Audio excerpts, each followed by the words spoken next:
espèce de garage, d'ailleurs. Et en fait, c'est des messieurs. Viens Léo, viens voir. En fait, c'est une espèce de garage et il y a des messieurs qui vont regarder si la voiture elle va bien. Donc en gros, papa il va conduire et le monsieur il va dire à papa, là il faut accélérer, là il faut freiner, là il faut tourner, etc. Et comme ça le monsieur il va regarder si la voiture elle va bien. Voilà, c'est ça. C'est l'ITUB, donc l'ITV en français.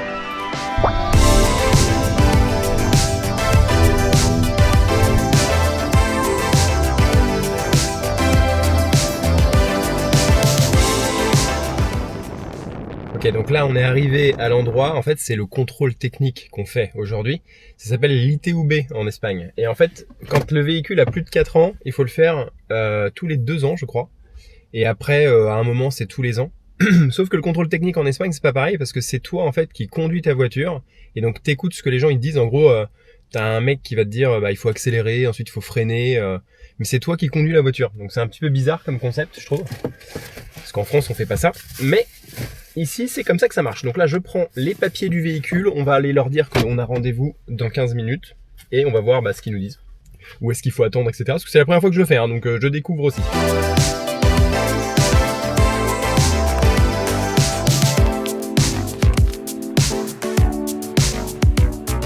Il y a encore des voitures?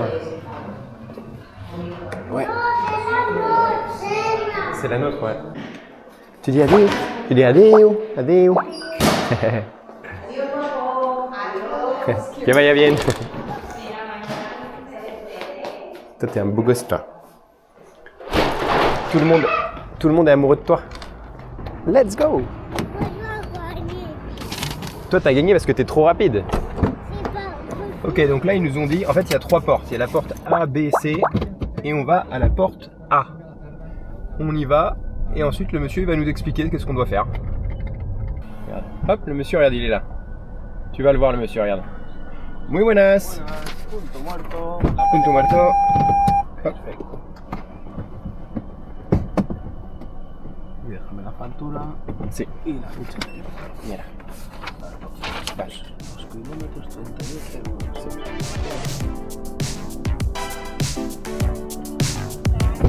Bien, aquí, aguantando.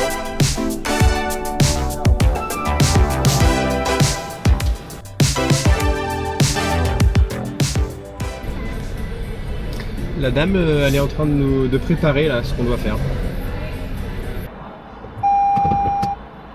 Ahora te hablo por el altavoz. Ahora Vale. cuando te oiga le mueves así, ¿vale? Vale, perfecto. Ouais, là il va regarder un truc le monsieur.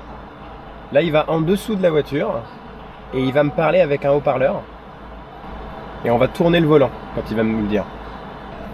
Ok. Ok. Ok. Ok.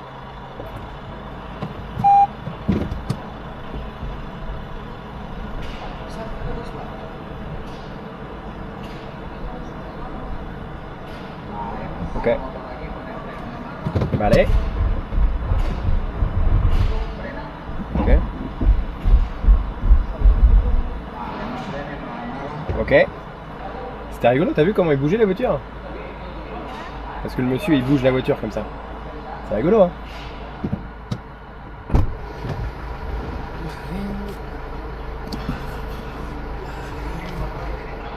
Vale. Parce que je sais pas, il m'a pas dit si c'était ok, tout ok ou pas. Il m'a dit quoi là? Il a dit ok, mais je suis en train de regarder si tout est ok, je comprends pas trop là. Ok, donc c'est bon, on est bien, on peut y aller. De quoi Léo? Tu t'es fait mal au pied? Comment t'as fait pour te faire mal au pied mon chéri?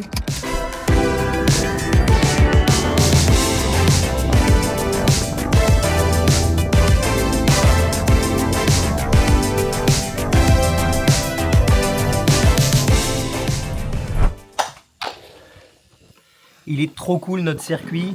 Oh là là, il est trop cool. Wouhou!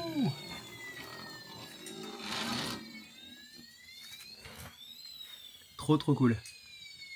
Eh, franchement, il est trop cool notre circuit. Oh papa! Ouais. Regarde, vous allez monter sur le ballon, Ouais. il va tomber. Non, il va pas tomber. Oui, regarde. Wouhou! Trop cool. Alors, comment ils vont mes champignons? Nous sommes lundi, les amis. Et il fait très beau. Ce matin, ça a commencé très très mal parce que, en fait, on a eu 2 jours vraiment de chaleur. Il faisait genre 27 degrés. C'était le soleil sous les tropiques. Et en fait, là, hier, donc dimanche et aujourd'hui, il était censé faire pas terrible, même avoir un petit peu d'orage, de pluie, etc. Et en fait, ça va. Il a plu un petit peu hier soir.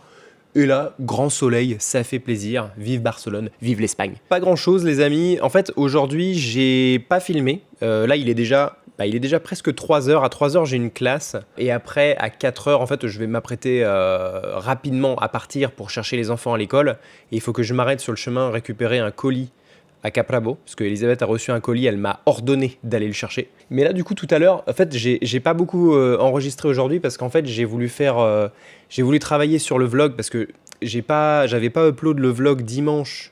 Donc là, on est lundi, donc je vais le publier lundi, donc aujourd'hui.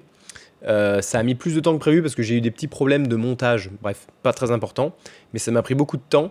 Et aussi, je voulais travailler sur les podcasts, chose que j'ai pas vraiment fait, mais j'ai planifié des épisodes pour la semaine. Donc voilà, c'est l'idée. Et j'ai aussi travaillé, il y a le cours, je me suis enregistré sur le cours de Veniapak pour l'anglais. Donc ça s'appelle Pronunciation Hacking.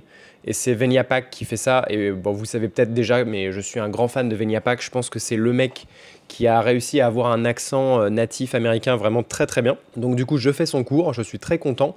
Et donc là, en fait, aujourd'hui, eh bien, il y avait la première semaine. Donc en gros, c'était les premières leçons. Donc j'ai travaillé le son T et D, donc le T et le D.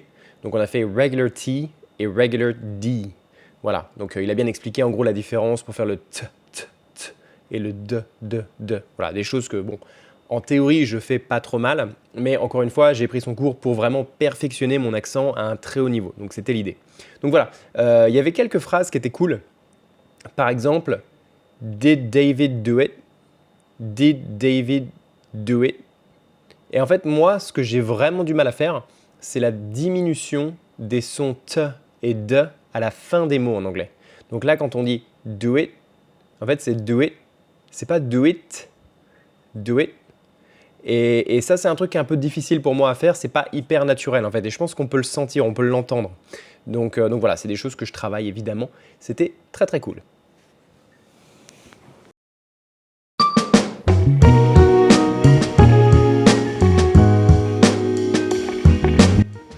Je vais pas vous mentir, les amis. On est mardi, mais j'ai pas prévu de vlogger non plus aujourd'hui. En fait, la vie est folle en ce moment, les amis. J'ai trop de travail là. Putain, les lumières qui s'allument toutes seules. Il faut absolument que je fasse une vidéo où je vous montre ma maison connectée. Ça, c'est un truc qu'il faut que je fasse. Mais d'abord, il est 12h30. Je dois manger parce que j'ai une classe après. Je viens de publier un épisode, alors il est scheduled pour aujourd'hui, mais en tout cas c'est un très bon épisode dans lequel, parce que c'est pas une vidéo, c'est un épisode de podcast, dans lequel je parle de l'importance de travailler l'accent quand on apprend une langue étrangère. Et c'est un sujet évidemment qui m'intéresse beaucoup, surtout que j'ai commencé le cours, comme je le disais, avec Veniapak pour l'anglais. Donc ça se prête bien justement à ce moment pour publier un épisode comme ça. Donc vous me direz ce que vous en pensez, moi je trouve que c'est un bon épisode. J'en suis assez content. Voilà, je vais manger, je sais pas ce que je vais manger, mais je vais manger. Voilà. Et puis je vais faire ma classe et tout ça, je vais travailler, je vais faire ma classe, c'est à 3h je crois. Non, à 2h peut-être. Et donc je termine à 3h. Donc en gros j'ai 1h30 avant d'aller chercher les gamins à l'école. Donc peut-être que j'irai faire du sport.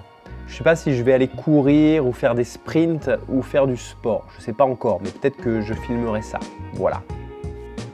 Et puisque je parlais de l'accent et de la prononciation, et bien justement là il y a la deuxième séance du cours de Veniapak qui est disponible aujourd'hui. Le deuxième module en fait. Et donc du coup je viens de commencer ce module qui est extrêmement intéressant les amis. Franchement je suis très content de retravailler mon accent américain parce que Vous savez, comme je travaille avec beaucoup de personnes, que j'ai beaucoup d'étudiants et que je fais le podcast, etc., en fait, je partage un petit peu mes connaissances, mais c'est rare en fait pour moi de vraiment travailler activement moi-même mes langues étrangères. Alors oui, je lis, je parle beaucoup, j'utilise les langues dans la vie quotidienne et tout ça, mais c'est vrai que c'est difficile pour moi de trouver un moment où je me pose vraiment à mon bureau et je travaille mon accent anglais notamment par exemple. Et donc là, ça fait plaisir de vraiment te take some actions, tu vois, de vraiment y aller quoi. Tu vois, Bref, vous avez compris. Il est temps de faire du café et comme ça, je vais continuer de travailler mon anglais. Le café, c'est vraiment une addiction. Hein. Je ne peux pas vivre sans mon café, c'est pas possible. Voilà, on en met partout, super. Ah là là, c'est dingue. Hop là encore. Si seulement je pouvais vous faire sentir ce café. Ouf, ouh là là, ça me fait jouir du nez. En plus, j'ai fait ma petite recette là de gâteau au chocolat. Ouh là là, regardez-moi ça. Comment on va se régaler. C'est comme des mini lava cakes. Donc je vais mettre ça au micro-ondes, histoire que le cœur fonde un peu là. Une tuerie, Barjo, une tuerie. J'ai longuement hésité entre 2 et 3. Finalement, ce sera 3. Et voilà les amis, j'ai mon café. On est de retour à la station de travail. Et je vais continuer de travailler sur Pronunciation Hacking. C'est le module 2, voilà. Et au final, il y a quand même 4 semaines, il y a 23 modules, donc vraiment pas mal. Hein. Et c'est très bien filmé, c'est très bien expliqué, c'est très bien. Je ne peux que recommander ce cours digital. Mais si vous voulez la même chose en français, bah attendez, je suis en train de créer ça et vous allez voir que ça va être super. D'ailleurs, ceux qui ont déjà accès à mon cours digital sur le plateau intermédiaire, ce sera inclus dedans. Donc vous n'aurez pas besoin de payer un supplément. Vous l'aurez gratuitement. Voilà. C'est cadeau, c'est maison. Push this button to open the curtains. This is a very important time for us. This is a very important time for us. I've written about it on the internet time and time again. It is better to take action. It is better to take action. All right. Putain, ça fait du bien le beau temps comme ça. Pas un nuage en vue. Oh là là, c'est terrible, c'est trop bien. C'est pas terrible, c'est trop bien, mon schlaguito. Écoute-moi bien, mon pote. Oui, je m'adresse à toi comme ça, mon pote. J'ai parlé de mon challenge que je veux faire pour faire le grand écart. D'accord, tel Jean-Claude Van Damme, comme je le faisais avant. Mais en fait, j'ai pas bien expliqué vraiment l'organisation de mon challenge, donc je vais le faire. Et en fait, je me rends compte qu'il y a trop de soleil et j'arrive même pas à ouvrir les yeux. Bon voilà, je vais me mettre là. Donc du coup, mon challenge, les amis, pour faire le grand écart. Donc j'ai utilisé une IA dont je tairai le nom, c'est pas très important de toute façon. Mais j'ai utilisé une IA avec mes connaissances personnelles et aussi une vidéo de Alex Levent qui parle très bien de ça. Et donc du coup, en fait, on a designé avec une IA un programme de 90 jours. Et donc je vais vous montrer un peu la structure du programme. Alors je vais essayer de vous mettre ça un petit peu à l'écran en même temps. Donc en gros, c'est diviser l'entraînement en 3 phases de 4 semaines.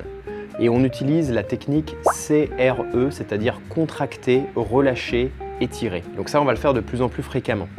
La phase 1, c'est ce qu'on appelle la préparation et le réveil. Donc ça, c'est de la semaine 1 à la semaine 4. Donc l'objectif ici, c'est d'habituer le système nerveux et débloquer un peu le bassin, c'est-à-dire me dérouiller un petit peu parce que je suis bien rouillé.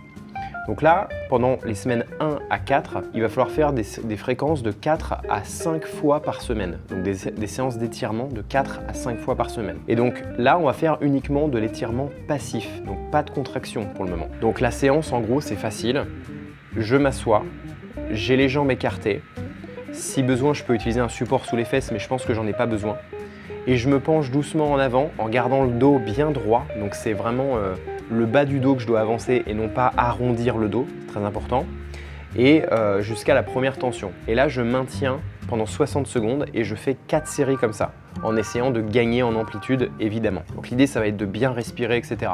Je vais alterner, je vais faire des séances où je m'assois vraiment par terre et des séances où je suis sur le dos, le cul sur le mur et je vais laisser les jambes et la gravité opérer. Donc je vais un petit peu mixer ça, voilà.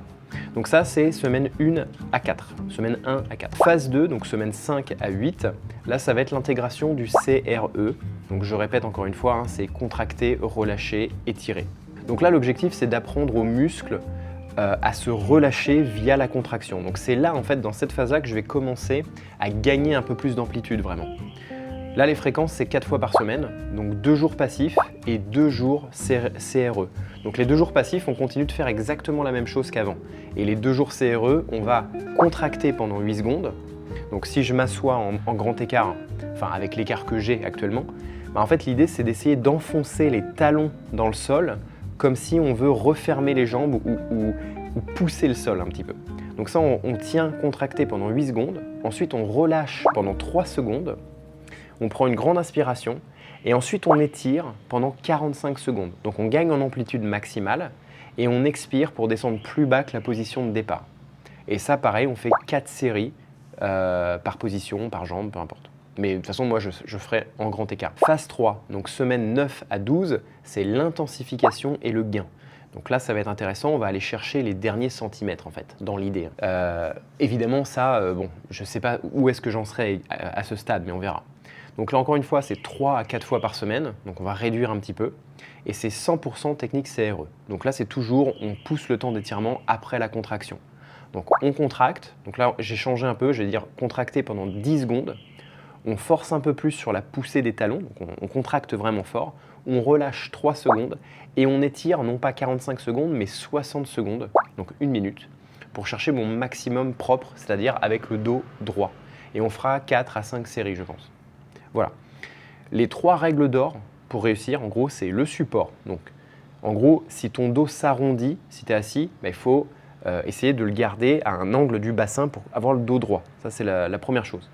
Ensuite, le facteur froid. Alors, Alex Levent, lui, il dit que c'est bien de faire tout ça le matin à froid parce que les muscles, ils sont raides comme du bois et donc, en fait, si tu veux, c'est très exigeant, mais c'est là qu'on va gagner en amplitude.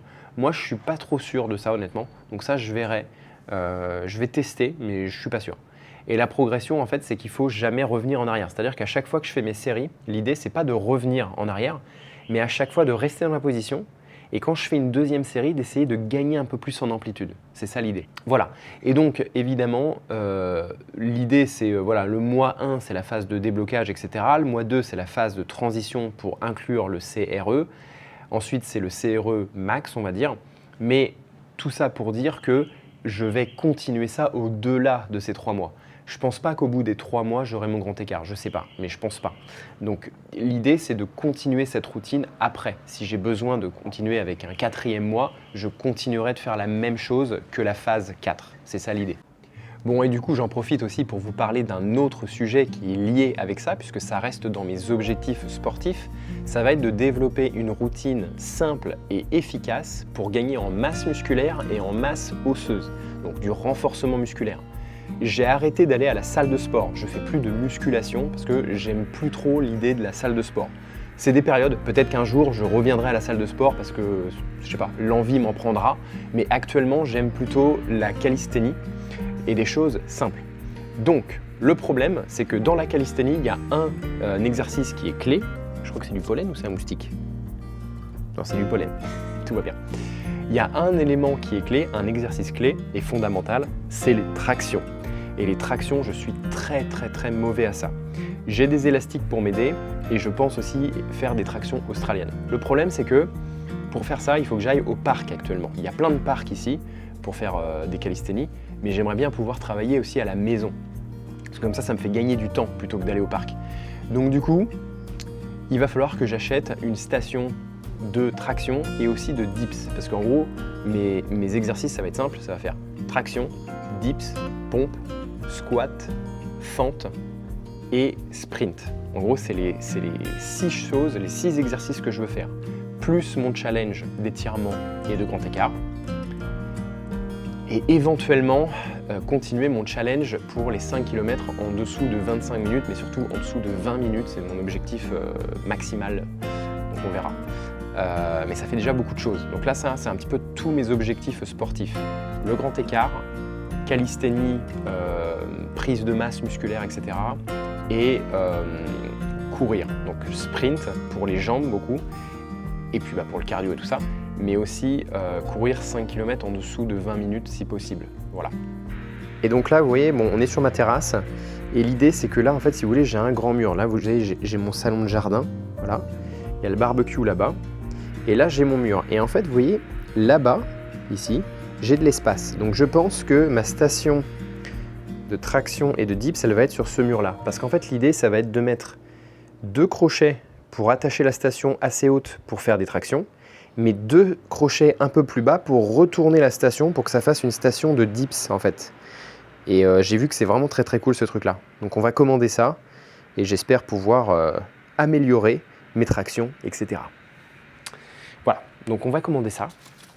Je reviens à la station de podcast et de travail et on va chercher la barre que je veux acheter. Je crois que j'en ai vu une qui est pas mal sur Decathlon, donc on va regarder ça. Voilà, donc là, c'est la barre que j'ai trouvée. C'est la marque Osio Fitness qui est vendue par Decathlon. Et voilà, c'est exactement ce qu'il me faut parce qu'on peut faire plusieurs prises pour les tractions. On a aussi la prise neutre, c'est très bien. On a les 2 paires de crochets pour accrocher ça. C'est jusqu'à 200 kg. Et éventuellement, il y a un crochet au milieu sur lequel je peux, par exemple, pendre un sac de frappe. Donc ça, ce serait pas mal aussi pour plus tard. Parce que j'ai un autre objectif sportif pour plus tard, mais c'est pas l'idée. En fait, je vais me donner peut-être 1 an de préparation pour vous parler de cet autre objectif sportif. Mais pour le moment, c'est pas important. Et donc voilà. Et en fait, cette station, vous voyez, on peut la retourner comme ça. Je sais pas si on voit bien là. Voilà. Pour faire les dips. Voilà. Et on peut même enlever la station entière et faire des exercices au sol avec, pour faire des espèces de dips mais plus faciles où on est assis, des push-ups, donc des pompes mais plus élevées, etc. Ou mettre les jambes et du coup pouvoir faire des pompes inclinées pour travailler les épaules par exemple. Donc c'est vraiment très complet, c'est très très pratique. Et ça coûte 75 €. Donc en vrai, c'est pas mal. 75 € pour tout ça, c'est vraiment pas mal. Et en plus, le fait qu'il n'y a que des crochets, donc en fait, je peux enlever la station et la garder autre part. Et comme ça, bah, ça prend pas de place sur la terrasse et c'est pas moche, quoi. Donc quand je l'utilise pas, je peux la ranger quelque part. Et comme ça, elle prend pas la pluie ni rien. Donc c'est vraiment très très pratique. Et ben voilà, les amis, c'est dans la boîte.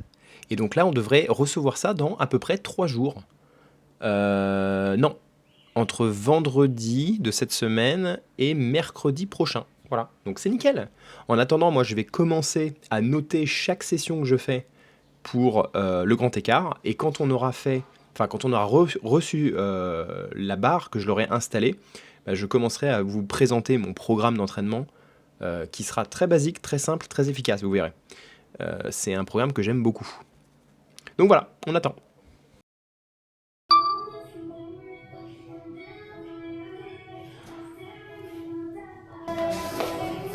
You're happy with your business? I'm happy with my business. 12 bucks. Les gars, je suis claqué de chez claqué. On a très mal dormi l'année dernière. Mais c'est l'heure d'aller à la piscine avec Noah, donc on se change.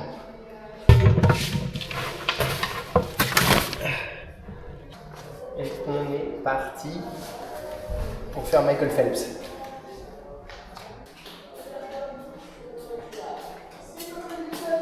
On, okay? Also for lower, you have to help him more. Right, yeah.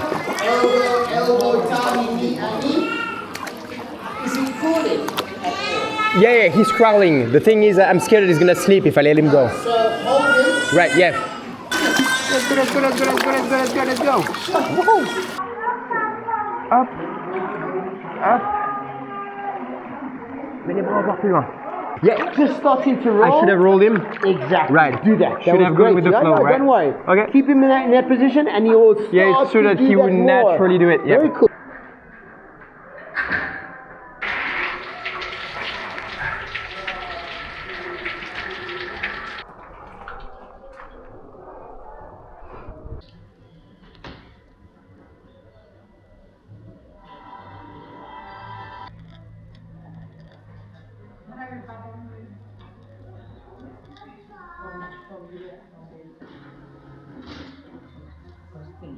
C'est quand t'arrêtes d'abord.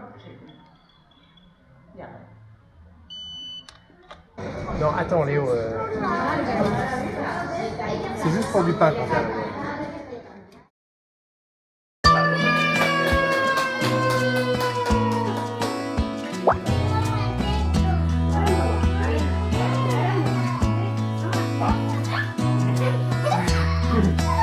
que pudrémonos. Pudrémonos. ¡Oh, Leo! Hola! Quina xulada de Et on dirait un hélicoptère de police un peu, hein. T'as vu? Sí, sí, de menjada gran. Me encanta. Con el pastel y todo. La patrulla canina? Una vez se encaró con la miré también. Mamá, Manel fue o no fue con pantalones cortos a la bola.